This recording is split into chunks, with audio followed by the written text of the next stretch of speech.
अस्सलाम वालेकुम। इस दुनिया के पीछे जितना भागोगे ये उतना अपने पीछे भगाती रहेगी। तुम भागते चले जाओगे, तुम्हें खुद पर जबर करके मेहनत करके उस लिए नहीं भागना पड़ेगा। तुम खुद ही उसके पीछे भागते चले जाओगे, लेकिन ये तुम्हें थका देगी हर बार बहुत जल्दी। तुमसे अल्लाह तक आने के लिए भागा ही नहीं जाएगा, तुम्हें मेहनत करना पड़ेगी। जैसे कुछ ऊंचे पहाड़ की चोटी तक जाने के लिए मेहनत लगती है, लेकिन पता है इसमें ख़ास बात क्या है, तुम थकोगे नहीं कभी अल्लाह की तरफ जाते हुए। दुनिया तुम्हें थका देगी, अल्लाह कभी नहीं थकाएगा। तुम जितनी उस तक आने की कोशिश करोगे वो तुम्हारे सारे रास्ते आसान कर देगा।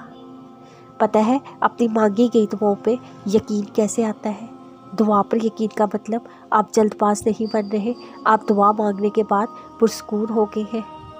आप बार बार इस परेशानी में नहीं घूर रहे कि पता नहीं दुआ कब कबूल होगी, कैसे कबूल होगी। ऐसा करेंगे तो यकीन कहाँ है आपका। अल्लाह पर ट्रस्ट करते हैं तभी उससे दुआ मांग रहे हैं। तो अगर बार बार ये सोचा पता नहीं दुआ कबूल होगी या नहीं, ये काम तो बिल्कुल नामुमकिन है, ये तो हो ही नहीं सकता। मेरी दुआ कैसे कबूल होगी। तो क्या वाकई आप अल्लाह पर ट्रस्ट कर रहे हैं। इन सोचों का तो मतलब ये है कि आपको अल्लाह के कादिर होने पर, उसके मुजीब होने पर शक है। अपनी महदूद सोच, महदूद मनसूबाबंदी को अल्लाह की कुदरत, अल्लाह की मनसूबाबंदी पर फोकियत दे रहे हैं।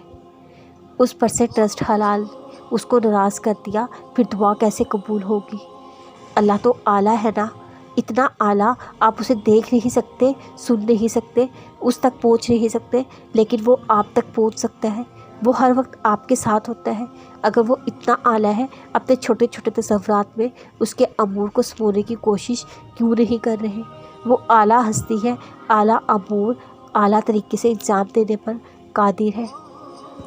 तो फिर इस आला हस्ती से आला उम्मीदें वाबस्ता क्यों नहीं कर लेते। अपनी दुआएं इस आला हस्ती से मांग रहे हैं ना, फिर उसके आला होने का, जवाबात का इंतज़ार क्यों नहीं कर लेते। रसूलुल्लाह सल्लल्लाहु अलैहि वसल्लम ने फरमाया, बंदे की दुआ कबूल होती है जब तक वो जल्दी ना करे, कहने लगे मैंने दुआ की थी, मेरी दुआ कबूल नहीं हुई। पता है किन लोगों से अल्लाह कभी नाराज़ नहीं होता।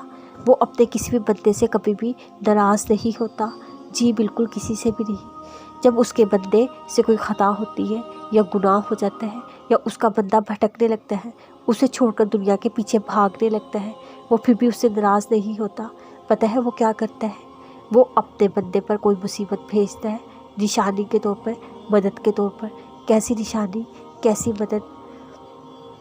ऐसी निशानी जिससे बंदा संभल जाए, गुमराह होने से पहले अल्लाह की तरफ लौट आए।